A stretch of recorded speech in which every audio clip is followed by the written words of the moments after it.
चलिए नमस्कार दोस्तों, कैसे हैं आप सभी। जैसा कि आप देख पा रहे हैं, केंद्रीय विद्यालय यानी केवीएस। सबसे बड़ी बात, बड़े प्यार से देखना, इस बार जो नोटिफिकेशन आया है केंद्रीय विद्यालय का, इसमें दो नोटिफिकेशन एक साथ आया है। एक तक केवीएस केंद्रीय विद्यालय संगठन और दूसरा है एनवीएस नवोदय विद्यालय संगठन। अब ध्यान से सुनना, जो केवीएस है और एनवीएस है, पहले ये पता होना चाहिए दोनों में डिफरेंस क्या है। सेंट्रल गवर्नमेंट की नौकरी है। केवीएस जो होता है, केवीएस और जो एनवीएस, डिफरेंस ये है, केवीएस पहले क्लास से, केवीएस में पीआरटी की भी भर्ती होती है और पीआरटी लेवल की भर्ती होती है, टीजीटी लेवल की भर्ती होती है और पीजीटी लेवल की भर्ती होती है। यानी प्राइमरी टीचर भी केवीएस में लगते हैं और पहले क्लास से एडमिशन होता है केवीएस में। लेकिन अगर मैं एनवीएस की बात करूं तो एनवीएस में प्राइमरी टीचरों की भर्ती नहीं होती है, ये छठी क्लास से एडमिशन लेता है। ये डिफरेंस है। इसका मतलब ये है कि एनवीएस में अगर आप लगते हैं तो आप टीजीटी लगेंगे और आप पीजीटी लगेंगे। कई बार बच्चा कहता है आप पीजीटी लगेंगे, कई बार पूछ लेता है बच्चा कि सर एनवीएस में पीआरटी की भर्ती क्यों नहीं आई है। तो एनवीएस में तो पीआरटी होता ही नहीं है, तो कहां से आ जाएगी भर्ती। एनवीएस शुरू ही होता है टीजीटी और पीजीटी से, यानी छठी क्लास से। तो ये डाउट क्लियर हो गया। दूसरी बात, अब रही बात जो नोटिफिकेशन आया है, ये आज से यानी 14 तारीख से फॉर्म भरे जाएंगे और इसकी लास्ट डेट है 4 दिसंबर। और मजे की बात है, केवीएस हो चाहे एनवीएस हो, टीचिंग और नॉन टीचिंग, नॉन टीचिंग का मतलब होता है क्लर्क हो गया, लैब अटेंडेंट हो गया, स्टेनोग्राफर हो गया, एमटीएस हो गया। एमटीएस की भर्ती इस बार सिर्फ इसमें है, एमटीएस की भर्ती केवीएस में नहीं है। तो याद रखना, टीचिंग नॉन टीचिंग दोनों की भर्ती आई हुई है। पूरा नोटिफिकेशन है, 52 पेज का है और आप बड़े आसानी से उसको देख सकते हैं। मैं जो क्लियर करूंगा वो क्लू क्लियर करूंगा जो आपको मतलब बहुत कम जगह देखने को मिलेगा। अब मजे की बात, 13,000 प्लस पोस्ट है, ये सबको पता है। आपको सिर्फ एक चाहिए, तो इतना ज्यादा कूदना दौड़ना नहीं है। सबसे मेन है ये, यानी आएगा क्या और बदलाव क्या हुआ है, ये सबसे मेन है। सबसे मेन ये है, अगर आप ध्यान से सुनना, पहले क्या होता था कि कोई भी टीयर 1 नहीं था, कोई भी टीयर 2 नहीं था, सिर्फ एक पेपर होता था और सीधा इंटरव्यू होता था। पहले ये प्रोसीजर था। अब बदलाव हो गया है। याद रखना, टीयर 1 हो गया है, टीयर 2 हो गया है और इंटरव्यू हो गया है। ये 3 लेवल में पेपर है, लेवल 1, लेवल 2, लेवल 3। जो आप मान लेते हैं आपको पीआरटी लगना है, आपको टीजीटी लगना है और आपको या पीजीटी लगना है या आपको कुछ भी क्लर्क लगना है, आपको पहला पेपर देना पड़ेगा एमटीएस को छोड़कर, यानी मल्टीटास्किंग को छोड़कर। और मल्टीटास्किंग की भर्ती कहां है, सिर्फ एनवीएस में है। तो मल्टीटास्किंग का प्रोसीजर हटा दीजिए, वो नॉन टीचिंग है। वरना अगर आपको केवीएस में कलर, सीनियर क्लर्क, केवीएस में जूनियर क्लर्क, आपको पेपर 1 देना पड़ेगा। जैसे कि आप पूछोगे मास्टर जी मैं तो पीआरटी टीचर हूं। पीआरटी का मतलब है आपने जेबीटी किया है प्लस आपने सी टेट लेवल 1 किया है, तभी तो आप पीआरटी के लिए एलिजिबल हैं। जैसे मैंने जेबीटी तो किया ही नहीं, मैं जेबीटी तो किया ही नहीं, तो मैं काय का पीआरटी टीचर बनूंगा, बन ही नहीं सकता। लेकिन अगर मान लेते हैं कि मैंने बीएड किया हुआ है और मेरे पास सी टेट का लेवल 2 है, तो मैं टीजीटी के लिए जाऊंगा। TGT, trained graduate teacher, TGT, यानी BEd plus C TET level 2 TGT के लिए। अब मान लेते हैं कि मैं मास्टर डिग्री हूं, एमए हूं, प्लस मैं बीएड हूं। अब एमए हूं यानी मैं मास्टर हूं और बीएड भी हूं, तो मैं पीजीटी के लिए जाऊंगा। और पीजीटी में सीटेट का कोई रोल नहीं होता, क्योंकि सीटेट पीजीटी होता ही नहीं।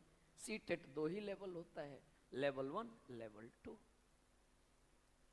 तो मास्टर डिग्री के लिए कोई भी सीटेट की जरूरत नहीं होती, क्योंकि सीटेट तो होता ही नहीं है। तो ये हमारा प्रोसीजर। अब सुनो, टीयर 1 पहली बात तो सबको देना है, सबको देना है।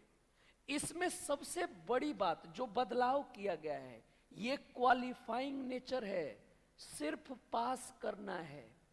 क्वालिफाइंग नेचर है, सिर्फ पास करना है। बोलोगे सर कितने नंबर चाहिए? तो पहले ये देख लेते हैं कि टीयर 1 कितने नंबर का आएगा, तब ना डिसाइड होगा। देखो, इसमें आएगा रीजनिंग, 20 क्वेश्चन आएंगे और मल्टीपल 3, यानी 60 नंबर का बड़ा नंबर है। 20 क्वेश्चन मैथ्स का आएगा, 60 नंबर है, वही मैथ्स जो 10th लेवल तक का है। 20 नंबर की कंप्यूटर आएगी, पूरा का पूरा सेगमेंट आएगा, 60 नंबर का है। 20 क्वेश्चन जीएस की आएगी, करंट के साथ 60 नंबर का है। और एक इंग्लिश आएगा, ये 10 क्वेश्चन आएंगे, 30 नंबर का आएगा। यहां तक तो ठीक है। दूसरा, एक और भाषा आएगी। आप कहोगे जी इंग्लिश भाषा है, यहां भाषा में नहीं जोड़ा है। एक पेपर, दूसरा सब्जेक्ट, तीसरा सब्जेक्ट, चौथा सब्जेक्ट, 5 सब्जेक्ट तो हो गए। छठा जो सब्जेक्ट है टीयर 1 का, ये है लैंग्वेज। इंग्लिश तो दे लिए, अब बच गया क्या? हिंदी, बच गया क्या? मराठी, बच गया क्या? कन्नड़, बच गया क्या? Urdu and others. लेकिन मेरे को तो ना कन्नड़ आती है ना उर्दू आती है, तो मेरे लिए ऑप्शन क्या है? हिंदी। इंग्लिश दे रखा हूं और यहां छठे के रूप में मैं हिंदी चुन लूंगा, तो इंग्लिश हिंदी हो गया। 99% बच्चा यही करेगा। लेकिन अगर कोई महाराष्ट्र का बच्चा फॉर्म भरेगा तो जानते हो क्या करेगा? हिंदी के जगह मराठी ले लेगा। लेकिन मैं तो नहीं ले सकता। अगर मान लो कोई इधर साउथ का है, गोवा साइड का है, वो कन्नड़ ले लेगा, वो कन्नड़ ले लेगा। अब जैसे कोई यूपी साइड का है, मेजर यूपी का, वो क्या करेगा? हिंदी ना लेके उर्दू ले लेगा। अगर उस मुस्लिम है तो उर्दू ले लेगा, उसके लिए वो है। लेकिन मेरे लिए तो हिंदी है, तो मैं हिंदी के साथ जाऊंगा। 90% बच्चा हिंदी के साथ जाएगा लैंग्वेज में। तो ये हो गया। ये भी 10 क्वेश्चन आएंगे, 3 नंबर का आएगा, यानी 30। तो 30 ये 60 हो गया, 60 नंबर 60 नंबर 60 नंबर, 300 नंबर का। अब 300 में मैक्सिमम प्रयास करना कि 220 230 नंबर आए, क्योंकि ये कट ऑफ को क्लियर करेगा। ये नंबर जुड़ेगा नहीं, लेकिन कम से कम इतना तो आए कि आप बाउंड्री पे तो ना रहें। कट ऑफ अगर मान लो 200 लग गया और आपके 190 आए, 199 आए, आप प्री ही फेल हो गए, सेकंड में तो एंट्री ही नहीं होगी। तो प्रयास करिए 300 में मैक्सिमम लाने का, मैक्सिमम लाने का। और यहां से 10 गुना बच्चा चुना जाएगा मेंस के लिए, टीयर 2 के लिए। 10 गुना बच्चा। मजे की बात, मास्टर जी ये बताइए, जो सबसे मेन बात है, क्या इसमें नेगेटिव मार्किंग भी है? हाँ, 1/3 नेगेटिव मार्किंग है, 1/3, 1/3। सर ये ऑफलाइन होगा ऑनलाइन होगा? ऑफलाइन पेपर होगा जी, ऑफलाइन पेपर होगा। सर जी कितने घंटे में? जी 2 घंटे में पेपर देना है। MCQ आएंगे जी, ठीक है, क्या दिक्कत है? क्वालिफाइंग है, नेगेटिव है, हाँ जी है। कितने घंटे में? जी 2 घंटे में देना है। कितने नंबर चाहिए? वो तो उस टाइम डिसाइड होगा पेपर का लेवल देख के। लेकिन हमारा प्रयास है 200 प्लस लेके चलो, कम से कम 200 प्लस लेके चलो। सर ये नंबर कहां से आएंगे? गैलेक्सी एक्सिस के दिए हुए नंबर 8059102345 पर कॉल करें, बड़े आसानी से बता देंगे ये कहां से आएंगे। इतने नंबर बड़े आसानी से बता देंगे। चलिए, अगर मान लो हमने कट ऑफ क्लियर कर लिया और मैं पीआरटी का टीचर हूं और मेरा एक दोस्त है राहुल, वो टीजीटी का बच्चा है, उसने बीएड कर रखा है, उसने ग्रेजुएशन कर रखी है और उसका एसएस सब्जेक्ट है। हम दोनों दोस्त देना चाहते हैं, लेकिन मैं तो पीआरटी देना चाहता हूं। पहला पेपर तो मैं भी दूंगा, मेरा दोस्त राहुल भी देगा। हम दोनों 240 नंबर पाके क्वालिफाई भी हो गए, हम यहां आ भी गए। अब हमारे रास्ते और राहुल के रास्ते अलग हो जाएंगे, क्योंकि अब हम टीयर 2 में आ गए। हमारा लेवल प्राइमरी का है और राहुल का लेवल टीजीटी है। अब यहां आ जाता है ऑब्जेक्टिव। 60 क्वेश्चन गुणा 1 नंबर बराबर 60 नंबर। ये हमारा सब्जेक्ट है, सब्जेक्ट कंसेंट। 60 एमसीक्यू आएगा, 60 नंबर का पेपर होगा। और दूसरा 10 क्वेश्चन डिस्क्रिप्टिव के आएंगे, 40 नंबर, 4 नंबर का होगा, 40 नंबर। मेरे को भी देना है, राहुल को भी देना है टीजीटी में। लेकिन मेरा सब्जेक्ट तो पीआरटी वाला होगा ना, और पीआरटी में सब्जेक्ट तो होता ही नहीं। पीआरटी का मास्टर तो ऑल। अब जो पहली क्लास में मैं पढ़ाऊंगा तो मेरे को कोई ये थोड़ी कहेगा मास्टर जी आप ईवीएस मत पढ़ाओ। 1 से लेके 5 तक का जो टीचर होता है पीआरटी का, उसको ऑल सब्जेक्ट पढ़ाना होता है। वो ईवीएस भी पढ़ाएगा, वो मैथ्स भी पढ़ाएगा, वो हिंदी भी पढ़ाएगा, वो इंग्लिश भी पढ़ाएगा, और वो सीडीपी भी पढ़ा। सीडीपी कोई सब्जेक्ट नहीं होता प्राइमरी में, लेकिन मास्टर को सीडीपी आना चाहिए क्योंकि छोटे बच्चों को पढ़ाना है, उसके मैनर्स को सीखना है। तो ये बात उठ रही है कि क्या यहां से साइकोलॉजी हट गई पीआरटी में? लेकिन मेरे अकॉर्डिंग साइकोलॉजी को हम जरूर पढ़ के जाएंगे, क्योंकि छोटे बच्चे को पढ़ाना है तो टीचर को तो पूछ सकता है यहाँ पे। लेकिन जब हमारा सिलेक्शन हो जाता है, जब हम स्कूल में जाते हैं, तब तो नहीं होता, वहां तो साइकोलॉजी की जरूरत नहीं। तो सब्जेक्ट का मतलब होगा मैथ्स, इंग्लिश, हिंदी और ईवीएस। यही हो सकता है 60 क्वेश्चन। लेकिन हाँ, साइकोलॉजी को हम एक्स्ट्रा लेके चलेंगे, जरूर पूछेगा। और जो ये डिस्क्रिप्टिव है, इसका अभी तक कोई भी आइडिया नहीं है कि क्या पूछेगा, क्योंकि पहली बार आया है और कोई भी सिलेबस नहीं है कि मेरे से क्या लिखवाएंगे और हमारे दोस्त टीजीटी वाले से क्या लिखवाएंगे। अब जैसे मान लेते हैं राहुल है, राहुल का सब्जेक्ट टीजीटी एसएस है, टीजीटी एसएस है, तो इसका सब्जेक्ट क्या हो जाएगा? सब्जेक्ट क्या हो जाएगा? सब्जेक्ट इसका टीजीटी एसएस, और एसएस का मतलब geography, economics, history, pol science, statics. इसमें साइंस नहीं, क्योंकि टीजीटी साइंस अलग होता है। तो ये 60 क्वेश्चन इससे एमसीक्यू पूछ लेगा। अब इसके डिस्क्रिप्टिव में क्या आएगा? चूंकि ये एसएस है, तो हो सकता है ये पूछ ले कि अकबर और जहांगीर के प्रशासन में क्या अंतर था, लिखो। या तो पूछ दे अशोक के अभिलेखों के बारे में लिखो, इंस्क्रिप्शन ऑफ अशोका। या तो पूछ दे इंडस वैली सिविलाइजेशन में कौन कौन से जगह मिले, उनके बारे में लिखो। क्योंकि 10 क्वेश्चन आएगा। पहला क्वेश्चन अकबर के बारे में, दूसरा क्वेश्चन जहांगीर के बारे में, तीसरा क्वेश्चन अशोक के बारे में, चौथा क्वेश्चन सभ्यता के बारे में, पांचवा क्वेश्चन वैदिक एरा के बारे में, छठा क्वेश्चन मॉडर्न इंडिया के बारे में, 9वां क्वेश्चन मराठा के बारे में, 10वां क्वेश्चन सामाजिक सुधार के बारे में। 10 क्वेश्चन पूछ लिया एसएस का, तो 10 लिखवा देगा। हाँ, अब मास्टर जी यहां क्या है? यहां 1/4 नेगेटिव मार्किंग है, यहां 1/3 था।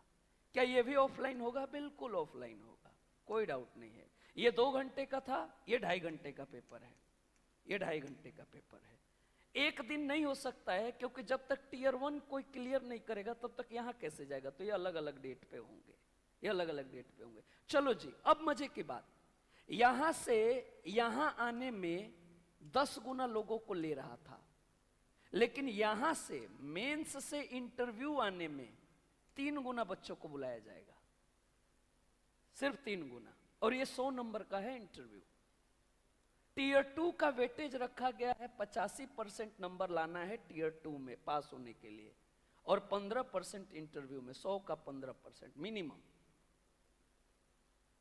तो ये हमारा पूरा का पूरा पैटर्न है जिस सिलेबस का, तो इसमें कंफ्यूज नहीं होना। अब ये सारी भर्तियां हैं, हिंदी में इतने देखो, पीजीटी केवीएस, ये सारी भर्तियां, ये देखो, कोई भी मतलब ये आप नोटिफिकेशन में देख सकते हैं, मैं कुछ भी नहीं बताऊंगा इसके बारे में, आप देख सकते हैं। ये देखिए, ये सारी भर्तियां हैं। आप नोटिफिकेशन 52 पेज का है, रट लो हमारा सिलेबस। आप ज्योग्राफी के हो तो ज्योग्राफी देख लो, आप हिस्ट्री के तो हिस्ट्री देख लो, पीआरटी को तो पीआरटी के देख लो। पीआरटी में लगभग 3300 पोस्ट है, लगभग। ये देखिए, ये देखिए, ये देखिए, ये देखिए, ये देखिए, पीआरटी का 3300 पोस्ट है, जिसमें स्पेशल एजुकेटर है, म्यूजिक है, और नॉर्मल पीआरटी 2600 है। ये देखिए, ये देखिए कि एनबीएस की भर्ती है, ये देखिए। तो ये सारी भर्तियां हैं, आप सारा देख सकते हैं, इसमें मैं अलग से कुछ भी नहीं बताऊंगा।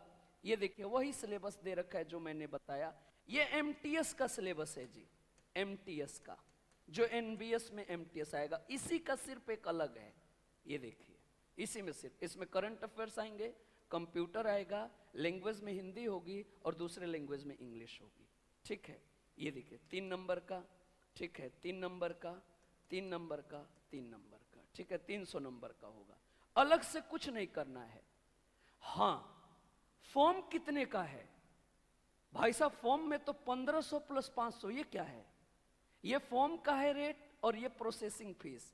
मतलब अगर आप मान लेते हैं पीआरटी का फॉर्म भरना चाहते हैं तो 1500 प्लस 500, 2000 खर्चने हैं, तो खर्च लेना ना। सैलरी भी तो 80,000 आएगी, 2000 खर्चो तभी ना 80,000 लोगे। तो ये तो अब मैं इस पे क्या कह सकता हूं कि कम ज्यादा ले रहे हैं, ये तो प्रशासन ने कुछ सोच के किया होगा। तो इस पर टिक्का टिप्पणी करने से कोई फायदा नहीं है, हमको फॉर्म भरने पड़ेंगे। अब इसके लिए हम जंग लड़ें, ये पॉसिबल नहीं है। चलो जी भर देंगे, क्या दिक्कत है? कर्ज लेके भर देंगे तभी तो पढ़ेंगे ना मन से। फ्री का भरेंगे तब तो उड़ेंगे, कर्ज लेके भरेंगे तभी मन से पढ़ेंगे। अगले को चुकाना भी तो है 2000, ठीक है, और 80,000 आएगी सैलरी में। तो ये सबसे मेन है, और ये चीज जरूर देखना मेरे लाल, ये है सिलेबस, इसको जरूर ऑब्जर्व करना। तो दीजिए इजाजत, नमस्कार दोस्तों।